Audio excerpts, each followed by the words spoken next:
Quero saudar os amados irmãos com a graça e a paz do Senhor Jesus. Amém, queridos? Eu quero pensar com os irmãos hoje, compartilhar a palavra de Deus, e eu quero pensar num tema. Já falamos aqui há um tempo atrás sobre um tema próximo a esse aqui, mas é um tema tão relevante para esse tempo, sobre impedimentos à oração. E eu convido aos amados para abrirem suas Bíblias lá em Tiago, capítulo 4. Deixar aqui o nosso abraço para você que nos acompanha através da transmissão. Que a graça do nosso Senhor esteja com você também. Muito obrigado por nos permitir chegar até você, até a sua casa, o seu trabalho, até o hospital talvez. Que o Senhor esteja com você também nesta noite. Tiago capítulo 4, versículos de 1 a 3. Na verdade, o contexto aqui, Tiago traz um pouquinho acerca das contendas, mas tem lições para nós aqui também, nesse contexto aqui. O texto vai dizer assim: de onde procedem guerras e contendas que há entre vós? De onde? Senão dos prazeres que militam na vossa carne. Cobiçais e nada tendes, matais e invejais e nada podeis obter. Viveis a lutar e a fazer guerras, nada tendes, porque não pedis. Pedis e não recebeis, porque pedis mal, para esbanjardes em vossos prazeres. Amém, queridos? Deixe sua Bíblia aberta, por favor. A oração, essa ferramenta tão importante que nós temos, de poder usar, de poder falar com Deus, esse recurso que o Senhor nos deu para que nós pudéssemos falar com Ele, de nos apresentarmos diante dEle, apresentar diante dEle as nossas petições, apresentar diante dEle também o nosso agradecimento por tudo aquilo que Ele tem feito para nós. Instrumento tão poderoso, mas ao mesmo tempo que tão poderoso, às vezes não é utilizado com tanta sabedoria assim, ou então não é utilizado. E na nossa caminhada, irmãos, nós aprendemos que quanto mais nós buscamos de Deus, mais nós temos uma necessidade, não só de ouvir, de receber da parte de Deus, que é a Bíblia, a palavra de Deus, mas também de colocar diante dele aquilo que nós precisamos, aquilo que nós pedimos a ele. Mas são muitos os fatores que nos impedem de ter uma vida de oração, de ter uma vida de comunhão com o Senhor, que é o que nós vamos falar aqui. Mas antes, a carta a Tiago, a carta de Tiago, na verdade, é um complemento dos ensinos de Jesus. Só que Tiago aqui, se você prestar atenção na leitura, Tiago, eu costumo dizer que Tiago ele pega um pouquinho mais pesado, ele é mais prático, e ele pega um pouquinho mais pesado, até nas palavras de Tiago, se fizermos um paralelo ali, da maneira como Jesus expõe os seus ensinamentos, como Jesus expõe aquilo que ele quer para nós, o que ele espera de nós, Tiago, a gente vê que Tiago ele é, vamos usar a expressão aqui, pesado de língua, como Moisés falou. Tiago pega pesado, Por exemplo, lá no capítulo 3, versículo 2 e 3, ele vai dizer assim: porque todos tropeçamos em muitas coisas. Se alguém não tropeçar no falar, é perfeito varão, capaz de refrear também todo o corpo. Ora, se pomos freio na boca dos cavalos para nos obedecerem, também lhes dirigimos o corpo inteiro. Ou seja, ele usa certas expressões, ele usa certas coisas que, para um leitor fora da comunhão, fora do tato ali com a leitura, fica até um pouco, assim, nossa, como é que ele usa essa expressão? Mas assim era Tiago. E Tiago escreve, irmãos, justamente à igreja. Esse peso aqui é justamente para a igreja. E aí eu tiro aqui, são muitos, os motivos que impedem as nossas orações, que nos impedem de orar e impedem, às vezes, também de Deus ouvir e atender as nossas orações. Mas eu separei 4 para a nossa meditação nesta noite. E o primeiro impedimento aqui é o pecado. O primeiro impedimento que impede, a primeira questão, que impede as nossas orações é o pecado. O versículo 1 que nós lemos, ele começa, na verdade, fazendo uma pergunta. De onde procedem tantas guerras? Como surgem tantas guerras? De onde vêm tantas contendas entre vocês? De onde? E o finalzinho ele acaba fazendo uma pergunta e trazendo uma afirmação. Senão, de quê? Dos prazeres que militam na vossa carne. Dos prazeres que trazemos, irmãos, na nossa carne. Ele usa a expressão contenda. Contenda. E quando nós falamos sobre contenda, o que nos vem à mente é o quê? A luta de quê? Da carne contra o espírito.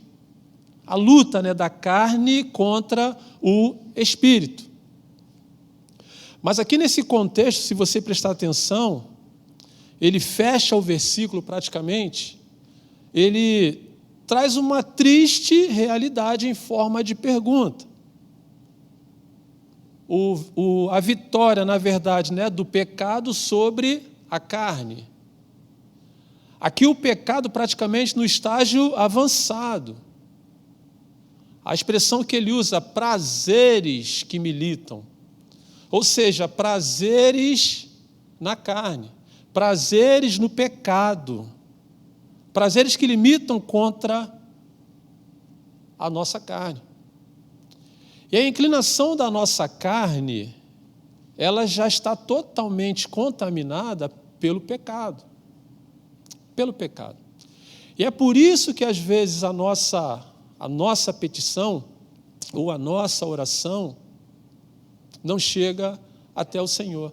Porque uma vida, irmãos, de pecado, em que a militância da carne contra o espírito, onde o pecado prevalece, onde a carne prevalece, dificilmente, irmãos, uma pessoa consegue ter comunhão com Deus.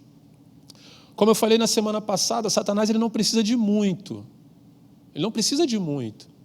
Ele precisa de uma distração, ele precisa de um descuido, ele precisa de uma falta de cuidado, ele precisa de uma falta de interesse. Ele não precisa de muito. Às vezes, no nosso entendimento, né, o pecado tem que ser explícito, tem que ser coisa grande. Não. Satanás ele é sorrateiro, irmãos. Aí ele começa afastando a pessoa de quê? Da comunhão com Deus. Na militância da carne contra o espírito, ele começa afastando a pessoa da leitura, da palavra de Deus, da comunhão com o Senhor, da comunhão com a igreja do Senhor. E aí ele chega aonde? Na oração. Dificilmente uma vida tomada pelo pecado, essa vida consegue orar, consegue falar com Deus, consegue se colocar diante do Senhor em oração. Mas há também quem possa dizer assim, mas pastor, todos nós somos pecadores, então o Senhor nunca vai ouvir a nossa oração porque estamos em pecado? A nossa vida pecaminosa nunca vai permitir que Deus ouça a nossa oração? Porque se a nossa carne, né, jaz o pecado, então o Senhor nunca vai nos ouvir? De fato, nós somos pecadores sim, irmãos, mas existem algumas diferenças, e eu entendo nesse contexto aqui, que lá no final vai ser o fator diferencial entre o Senhor ouvir a nossa oração ou não. Quando eu leio aqui em Tiago, eu vejo e entendo que essas pessoas aqui, os crentes daquele tempo ali, estavam inclinados à prática do pecado. Se não uma prática diária, eram pessoas que tinham prazer no pecado.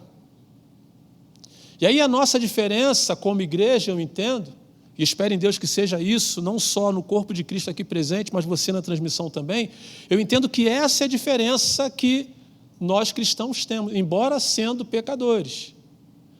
Lá em 1 João, epístola, capítulo 3, versículo 8 e versículo 9, vai dizer assim: aquele que pratica o pecado procede do diabo, porque o diabo vive pecando desde o princípio.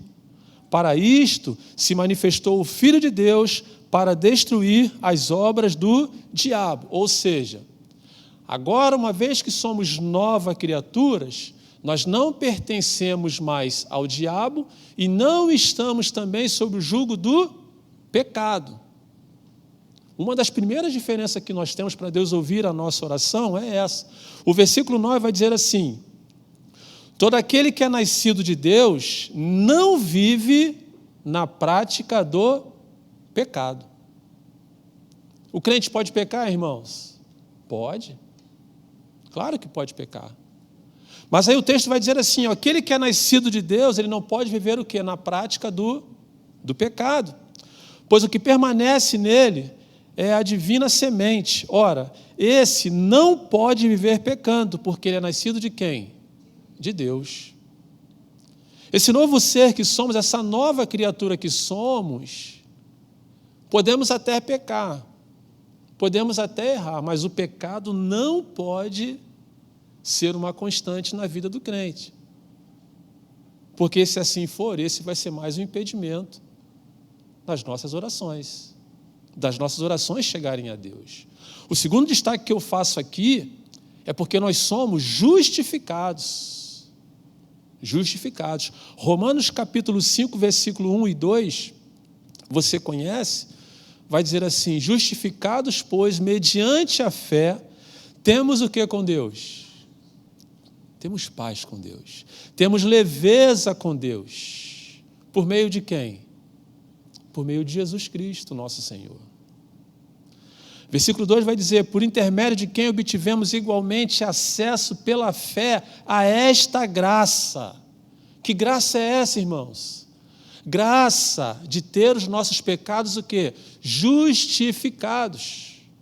Perdoados pelo Senhor. Mas uma vez que pecado cometido, reconhecido, confessado, arrependido e abandonado. Mediante a isso, nós temos esta graça da remissão dos nossos pecados, que é o que nos justifica diante do Senhor. E faz com que a nossa oração continue chegando até o Senhor. Do contrário, irmãos, a nossa oração não caminha praticamente para lugar nenhum. E dificilmente, irmãos, volto a dizer, alguém que está na prática do pecado, ela consegue manter a comunhão com Deus. Para o ímpio, pior ainda, para o crente também.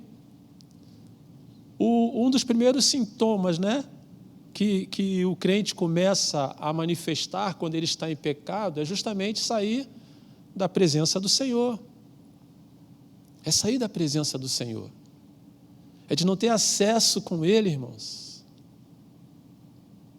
De não ter acesso à palavra, de não querer ter acesso à palavra. E é justamente isso que Satanás busca fazer, irmãos, durante todo o tempo, nos impedir.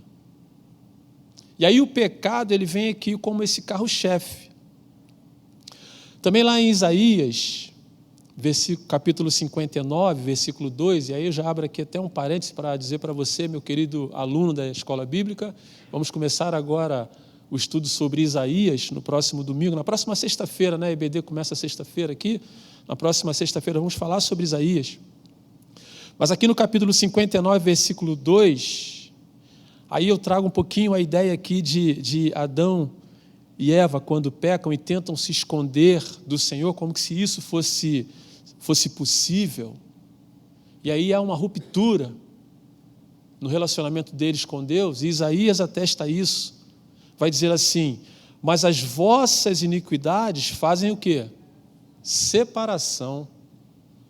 Ou seja, os nossos pecados, os vossos pecados, o pecado da humanidade faz separação entre nós e Deus. E foi o que aconteceu no Éden.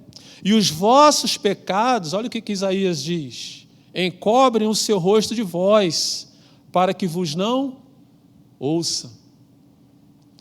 É como se por conta dos nossos pecados o Senhor fechasse os olhos para nós, fechasse os ouvidos para nós e não desse assim toda a atenção devida à nossa petição. Então o primeiro impedimento aqui, irmãos, pecado. E Tiago, quando ele aguça aqui essa ideia, justamente de nos trazer a uma introspecção, cada um de nós, e avaliar como é que está a nossa vida diante do Senhor. Como é que nós estamos lidando com o pecado? Como é que nós encaramos o pecado no nosso viver diário? E às vezes ficamos pensando, né? Mas a minha oração, pastor, e isso, e aquilo outro. Mas e a sua vida diante do Senhor, como é que está?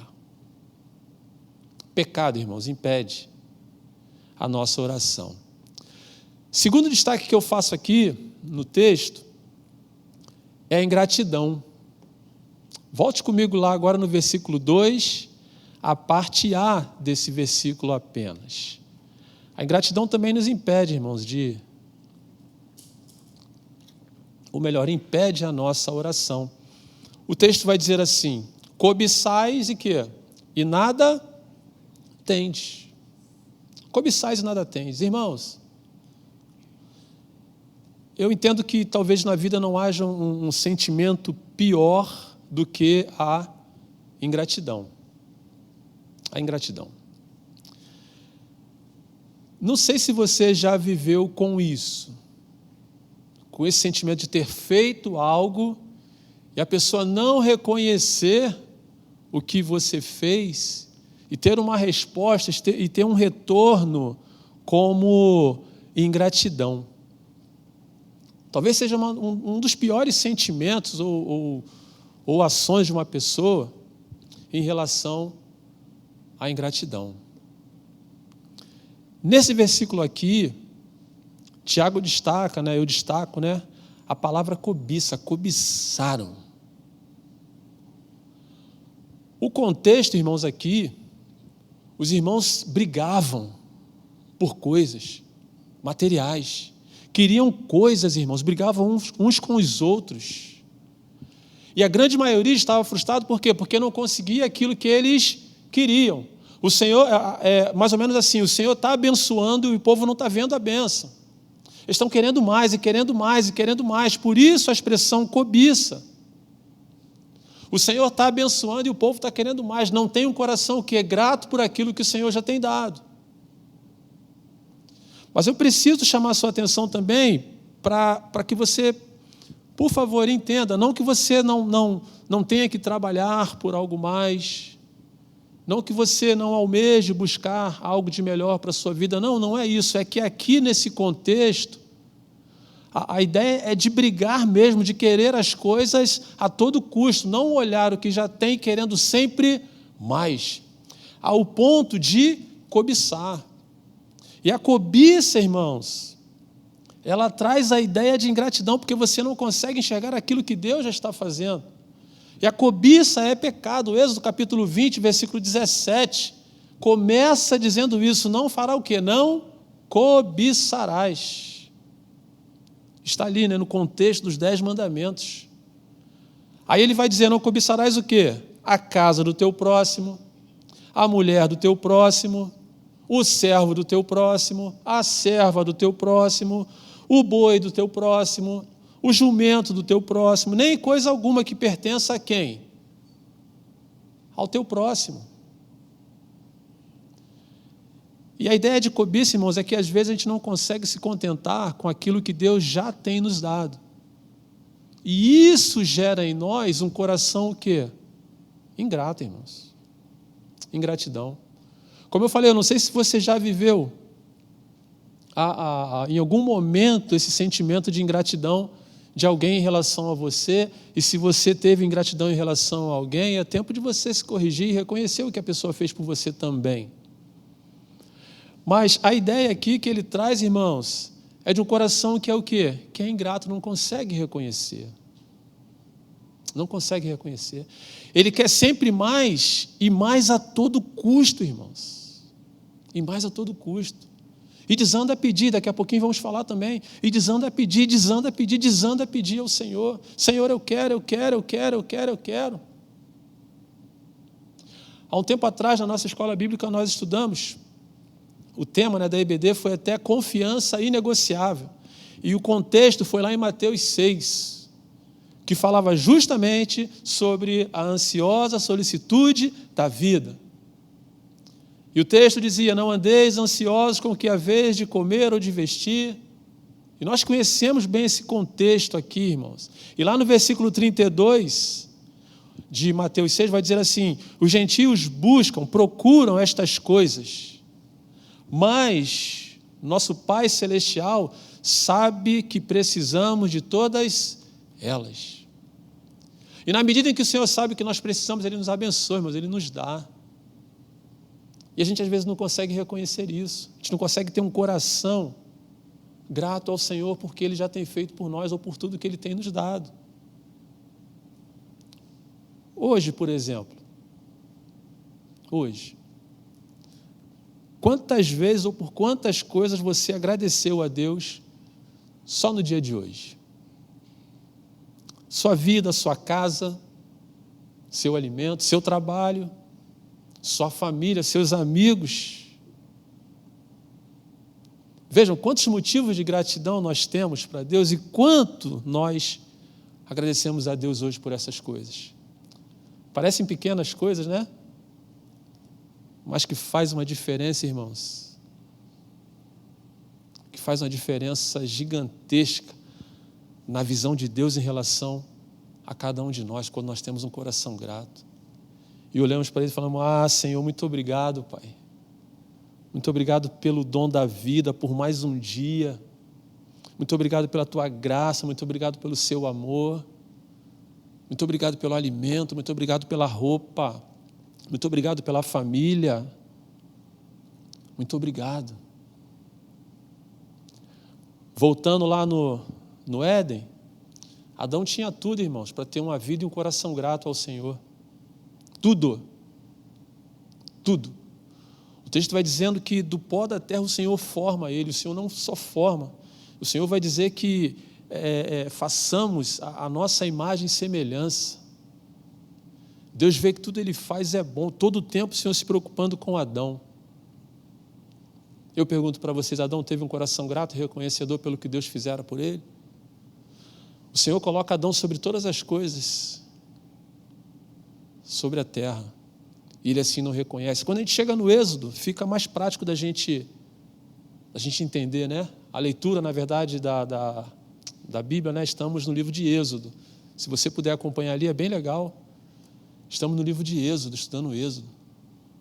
O Senhor o tempo todo cuidando, o tempo todo conduzindo, o tempo todo providenciando, e o povo fazendo o quê, irmãos? Murmurando, reclamando, querendo mais, cobiçando. E o Senhor, com a sua graça e compaixão, ainda assim, olhando para aquele povo e cuidando daquele povo. E às vezes, irmãos, esse é um dos impedimentos que também nos atrapalham a nossa oração com Deus. Quando chegamos no Evangelho, tem um fato bem interessante, né, de falta de reconhecimento. Você conhece bem Marcos 10, 35. Tiago, né, o maior, João, filho de Zebedeu e Salomé. É quando eles querem um lugar de primazia ao lado de Jesus. Jesus já tinha feito muito por aqueles homens que ali estavam com ele, que se destacaram à luz da sociedade. Homens que o Senhor confiou a missão de completar a missão da pregação do Evangelho. Homens que tiveram o prazer, o privilégio de estar ao lado de Jesus, agora estão brigando por quê, irmãos? Por quem é o melhor, quem é o maior ao lado de Jesus. Lembra de mim, Senhor, eu quero ser o maior. Lembra de mim, eu quero um lugar de destaque. Não reconheceram praticamente nada do que o Senhor já fizera por eles até aquele momento ali. E cobiçando o quê, irmãos? No meu ver, status. E é interessante que nesse contexto aqui, até Jesus vai responder a eles, né? Lá no verso 38 de Marcos 10, a parte A. Não sabeis o quê? O que pedis. Vocês não sabem nem o que vocês estão pedindo. Vocês não sabem o que estão pedindo. Ingratidão, irmãos, afasta a nossa oração. A falta de reconhecimento por aquilo que Deus já tem feito por nós. E quanto mais grato nós somos, quanto mais grato é o nosso coração, mais o Senhor volta os olhos e os ouvidos para as nossas orações, para aquilo que nós estamos colocando diante dEle. O outro destaque que eu faço, irmãos, o terceiro destaque que eu faço, o que impede, né, é a incoerência na hora do pedir. Lá no versículo 3, a parte A, ele vai dizer assim: pedis e não recebeis, por quê? porque pedis mal. Irmãos, eu estava pensando comigo mesmo. Já pensaram se Deus olhasse para os nossos pedidos e atendesse os nossos pedidos da maneira como nós pedimos a Ele, irmão? Já pararam para pensar como é que seria? Já em algum momento da sua meditação, do seu momento com Deus, já parou para pensar nesse aspecto aqui? Se eu pedisse a Deus tudo aquilo que está no meu coração, tudo aquilo que eu quero, e esperasse do Senhor uma resposta, e se Deus respondesse à altura daquilo que nós queremos. E louvado seja Deus, irmãos, que Deus conhece o nosso coração. Deus conhece o nosso passado, Deus conhece o nosso presente, Deus conhece também o nosso futuro. E às vezes, irmãos, há incoerência naquilo que nós pedimos a Deus. Das coisas que nós pedimos a Deus, irmãos. E por Deus nos conhecer, Deus não nos dá justamente por causa disso, irmãos. Por quê? Porque na maioria das vezes, quando nós pedimos, não vou dizer que na maioria, mas muitas vezes, Deus diz o que para nós? Não. Não. Porque Deus sabe, irmãos, que o que nós estamos pedindo não há coerência com aquilo que Ele quer para nós, irmãos. E às vezes nós insistimos com Deus, insistimos com Deus, insistimos com Deus. Às vezes nós não entendemos. Às vezes nós achamos que Deus é um Deus malvado, malvadão, né? Deus é ruim comigo, não ouve a minha oração. Não, não é isso, irmãos. Às vezes nós não entendemos, irmãos, aquela porta de emprego que às vezes se fecha, ou que talvez não tenha sido aberta para você. Aquela aprovação que às vezes a gente tanto almeja, tanto espera, ou ainda está esperando. A gente não consegue entender, irmãos. Mas Deus, com a sua onisciência, conseguindo ver o nosso futuro, Ele mantém, irmãos. Eu não vou dizer que não houve coerência no que Ele pediu, mas houve um comportamento muito sensato do apóstolo Paulo, quando ele pede ao Senhor para tirar o que dele? O espinho da carne. O espinho da carne. É lógico que, à luz da teologia, as pessoas falam várias coisas a respeito de Paulo. Mas o Senhor responde para Paulo o quê? Não. A minha graça o quê? Te basta, filho. Suposições, várias suposições por causa disso. Mas o Senhor responde para ele o quê? Não. Não estou dizendo aqui que houve incoerência no pedido dele, não, porque qualquer pessoa em sã consciência, se você está com mal, seu pedido é o quê? Senhor, me cura, Senhor. Senhor, restaura. É ou não é? Via de regra, só eu que peço isso ao Senhor. Nós somos assim, nós pedimos assim ao Senhor. Não estou dizendo que não houve coerência, mas Ele pediu. Mas às vezes, irmãos, os nossos pedidos são incoerentes com aquilo que Deus quer para nós. E às vezes nós insistimos, irmãos. Insistimos com Deus. E louvado seja Deus, porque Deus sabe o que é melhor para nós. Deus sabe o que talvez Ele esteja nos livrando, irmãos. E a gente não consegue enxergar isso. E não há muita coerência nas coisas que nós pedimos. Aí ele vai dizer, pedis e não recebeis porque pedis mal. E a maioria das coisas que pedimos é para quê? Para nosso próprio deleite. Era o que estava acontecendo com a igreja naquele tempo. E é diferente dos dias de hoje, eu pergunto para vocês, em muitas coisas? Claro que não. É lógico que nossos pedidos, quando colocamos diante de Deus, tem coisas sensatas que nós precisamos, mas tem coisas que às vezes que não tem nenhum tipo de coerência. Não há, irmãos, coerência com as coisas que nós pedimos. E às vezes isso impede também a nossa oração. Deus ouve, ouve. Deus recebe, recebe, mas Ele vê que não faz sentido. Esse pedido em especial aqui não faz sentido. Não há coerência, não é bom. E o Senhor, irmãos, Deus é tão bom que Ele traz ensinamento para nós acerca dessas coisas.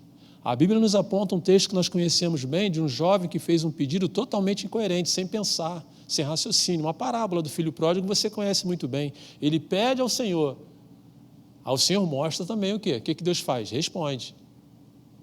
Responde. E o que acontece nesse contexto? Nós sabemos muito bem. Para que ele queria aquilo tudo ali? É o que o Tiago está dizendo.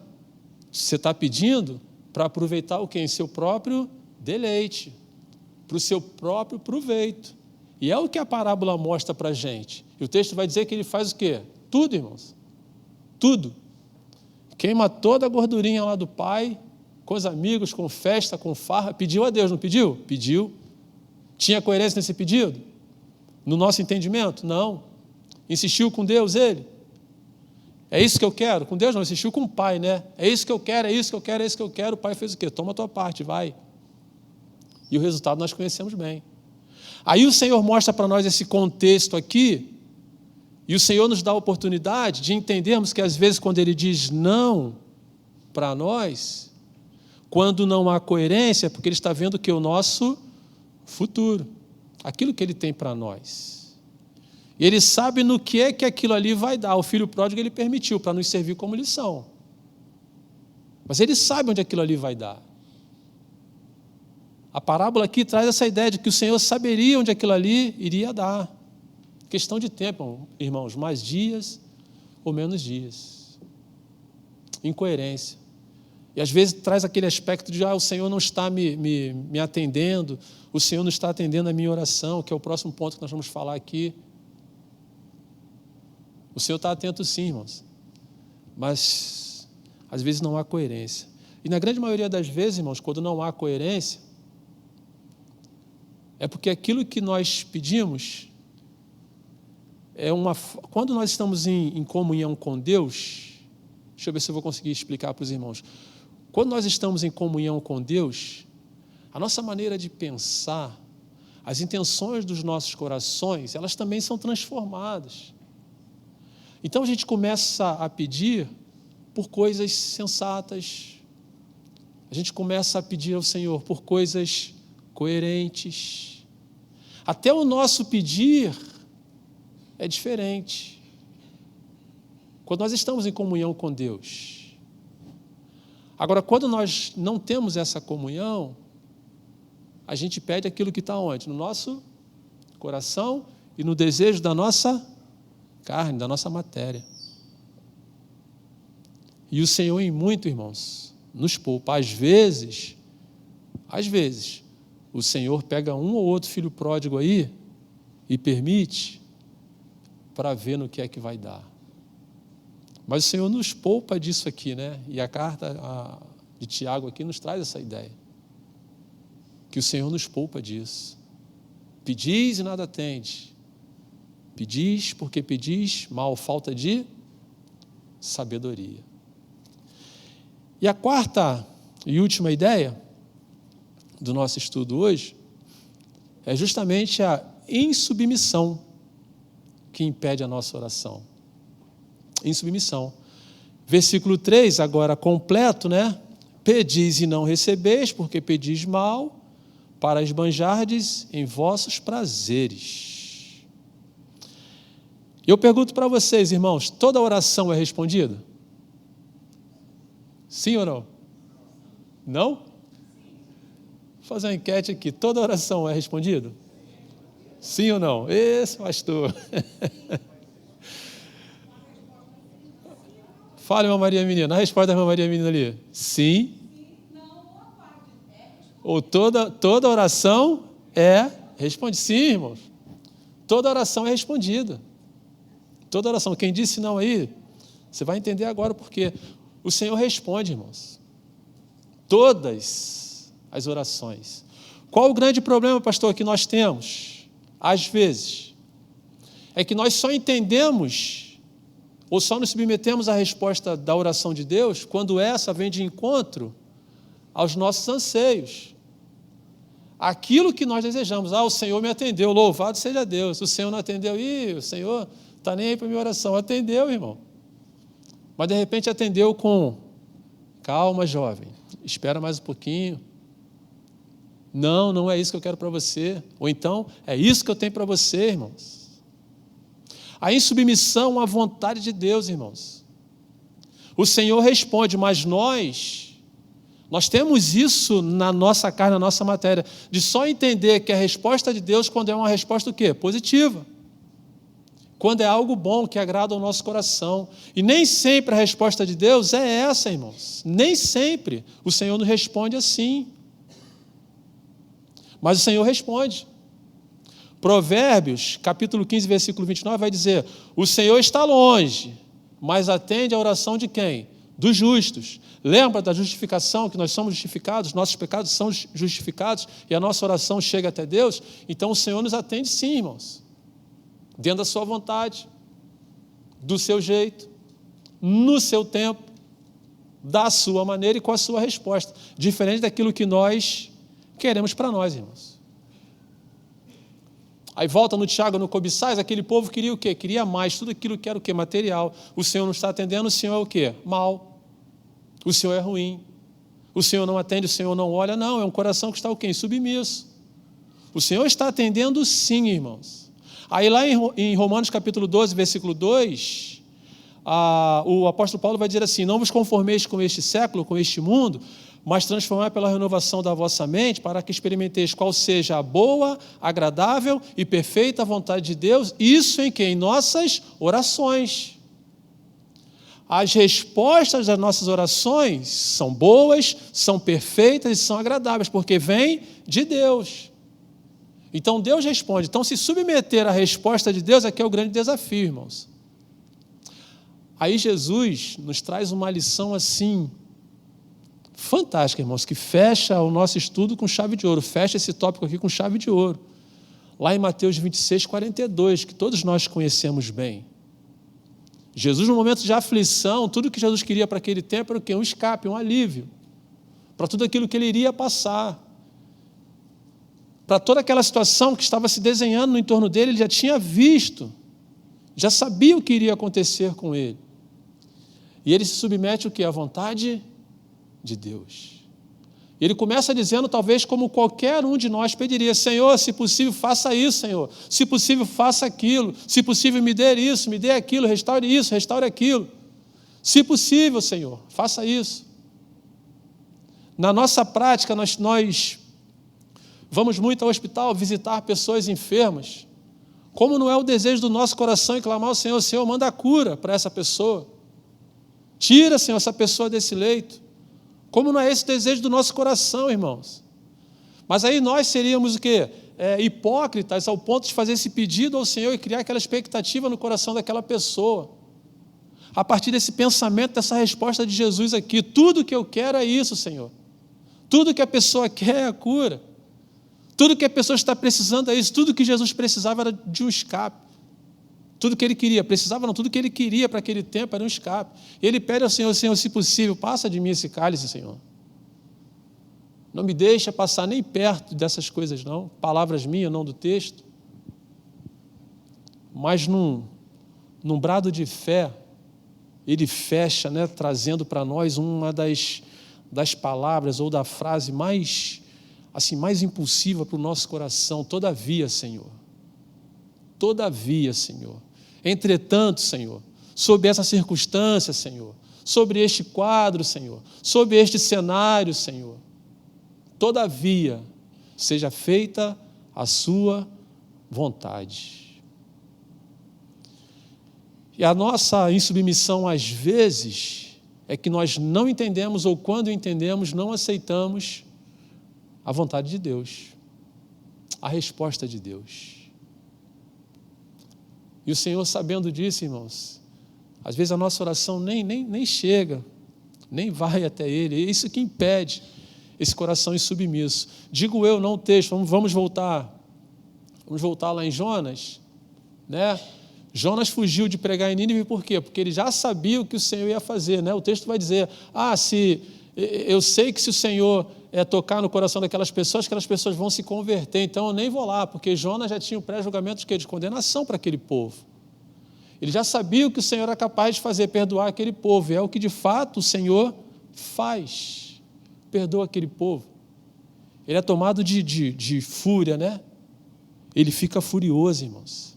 E a ideia aqui de insubmissão é que o Senhor, às vezes, Ele já sabe qual vai ser o nosso comportamento quando Ele nos der a resposta. E o Senhor pode atender, pastor? Pode. Pode não atender, pastor? Pode também. Mas esse eu entendo ser um dos fatores também que impedem a nossa oração. Aliás, podemos até pedir, mas a falta de sintonia com o Senhor nos coloca nessa condição de insubmissão, de não entender a resposta de Deus e de não aceitar também a resposta de Deus. Por isso que Tiago, a gente fecha, né? Por isso que Tiago traz esta ideia: pedis e nada tendes, porque vocês estão pedindo para gastar com coisas que vocês nem sabem, coisas passageiras, coisas que ficam, coisa para esse tempo, coisa para essa terra, temporal, efêmeras, ficam aqui, terminam aqui. Terminam aqui. E não é isso que o Senhor quer para nós. E aí Tiago deixa para nós esses quatro pensamentos aqui para a nossa reflexão sobre impedimentos à oração, o que nos impede a oração, ou o que impede a nossa oração. Primeiro, o pecado. Uma vida de pecado impede a nossa oração. Somos justificados, sim, mas quando permanecemos no pecado, esse pecado impede a nossa oração. Segundo, a ingratidão, irmãos. Tenha um coração grato a Deus por tudo aquilo que o Senhor tem feito por você e por nós, e por mim também, por tudo aquilo que o Senhor já tem nos dado. Tenha um coração grato. Como é bom chegar com um coração grato diante do Senhor, com salmos de louvor. Ah, Senhor, como é bom. Obrigado, Senhor. Obrigado pela tua bondade, pelo teu amor. Muito obrigado. Via de regra, nós começamos as nossas orações assim, né? Senhor, muito obrigado. Começamos agradecendo. Começamos aprendendo lá, desde pequenininho, né, tia Daísa? Lá os pequenininhos, começa agradecendo na sua oração. Muito obrigado, Senhor. Que tenhamos um coração grato. Terceiro ponto, a incoerência. Quanto mais em comunhão com Deus, mais coerência o nosso pedido vai ter. A nossa oração vai ser mais coerente para aquilo que de fato nós precisamos. E o nosso pensamento vai estar em sintonia com aquilo que Deus quer para nós. E por último, a insubmissão pela resposta de Deus às orações que Ele tem, que temos feito a Ele, e as respostas que Ele tem para as nossas orações. Que para tanto o Senhor nos abençoe nesta noite, que o Senhor nos guarde, que o Senhor nos cerque com o seu amor, e que com essas lições de hoje aqui o Senhor possa encontrar uma igreja que ore sim, mas uma igreja que a oração chegue ao Senhor e que as respostas do Senhor cheguem também aos nossos corações e que haja compreensão no nosso coração quando nos colocarmos diante dele em oração. Que, afinal de contas, esse é o objetivo do culto que estamos prestando a Ele hoje, um culto de oração. Que o Senhor nos abençoe nesta noite. Amém, queridos?